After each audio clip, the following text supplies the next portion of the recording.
we are at the forefront of a change in economics. And what we're not fully aware of collectively is the way in which we're dealing with what I call a fiscal monoculture. Now, some of us know what a monoculture means in agriculture.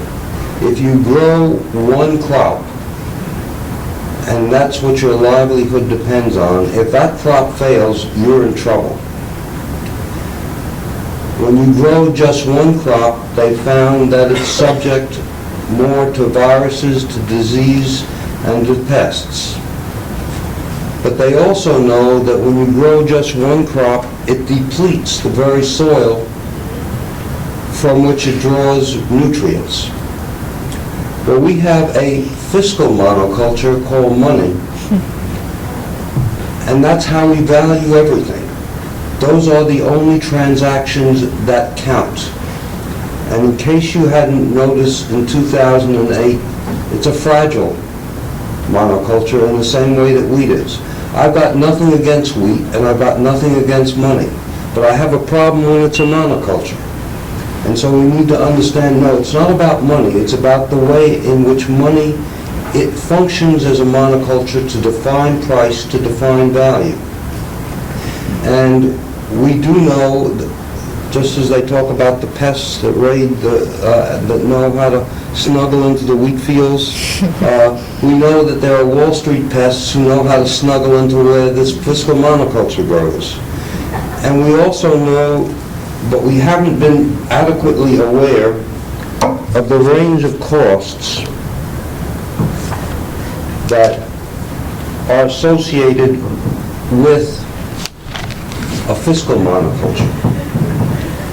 They're hidden costs, or they're costs that we know are out there, but we don't appreciate the extent to which they flow from the fact that the way in which our fiscal system works.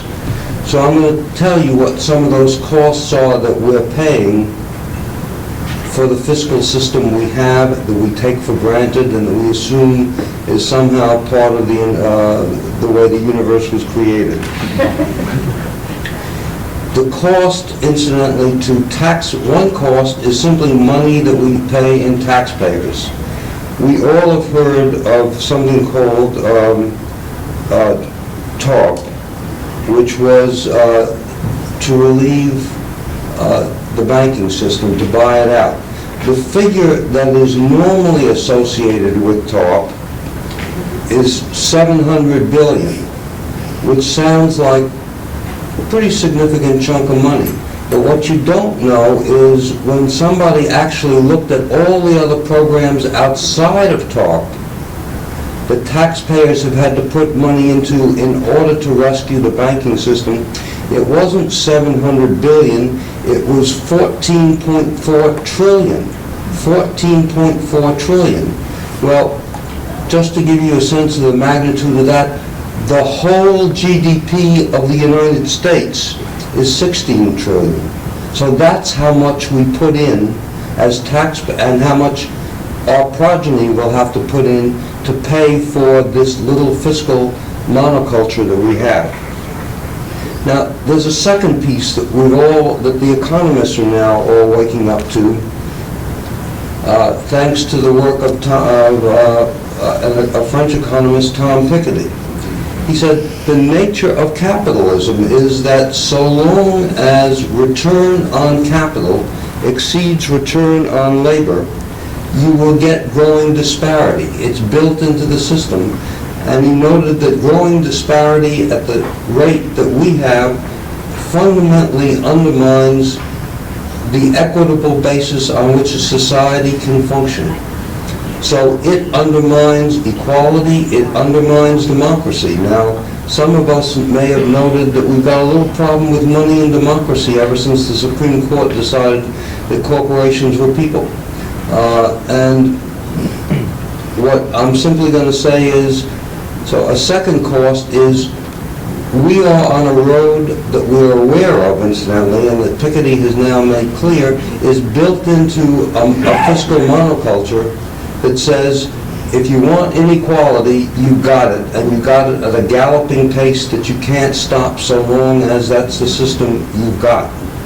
And all of us have seen that increasingly it's now popular at least to talk about it, not to do anything about it, but to talk about the growing disparity that there is. So we are jeopardizing the core principles on which democracy is built. We're jeopardizing the whole basis upon which an even mildly egalitarian community and world can be built. And that's simply a second cost. There's another cost, a fourth cost that I want to talk about. Anybody who's going into any profession, whether it's teaching, law, or medicine, medical students who came in to be healers are now put on piecework, basically, and you get 6 minutes per patient, because that's what the return, that's what the payment to you means, because they're on a treadmill, basically, to deal with return on investment to the folks who own the medical system.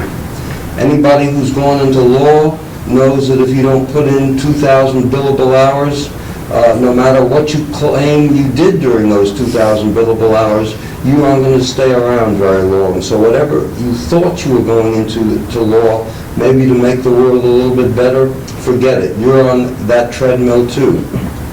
Schools and graduate departments are now asking themselves simply, what are the marketable skills we can teach? To hell with liberal arts, to hell with history, to hell with anything about values. We've got to turn out marketable students because we will be judged by their employment rates. And so you have somebody like Indradeep saying, I can't stay at Haverford, which was one of the premier Quaker colleges in the country, because he can't stomach what he's being asked to teach. I'm simply going to say that we've turned universities into basically machines for turning out people with marketable skills, and then they find themselves unemployed.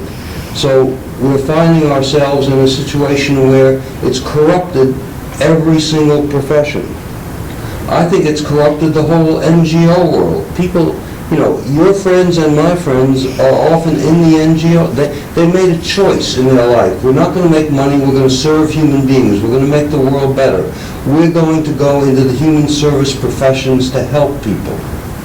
And what do they find themselves doing? The NGO's mission becomes, how do I meet payroll? And we know that. And we know what a cutthroat business that is.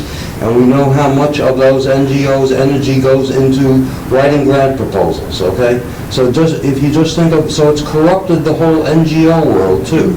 So when I talk about the cost of a fiscal monoculture, I'm talking about the erosion of everything that we've tried to create that has value.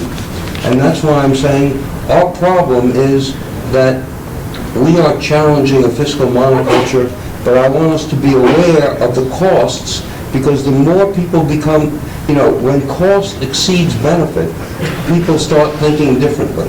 I want us to be aware of the costs of the fiscal monoculture, because people will be willing to listen more to what we have to offer if we're saying these are the costs of the system that you got, and that's why it needs change.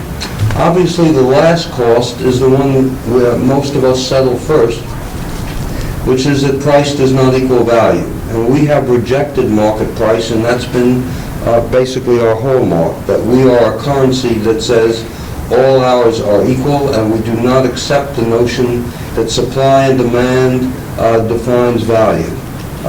And I simply want to say that it's around that issue that we really need to take a stand, but we need to be able to take a stand, and our stand is stronger when we understand the external costs of a fiscal monoculture. That said, I think once we say we take this stand, I'm remembering what Robert Kennedy said about the GDP. He says it measures everything in short except that which makes life worthwhile. And it can tell us everything about America except why we are proud that we are Americans. Thank you. It would really help us out if you subscribe, share, and comment. Thank you.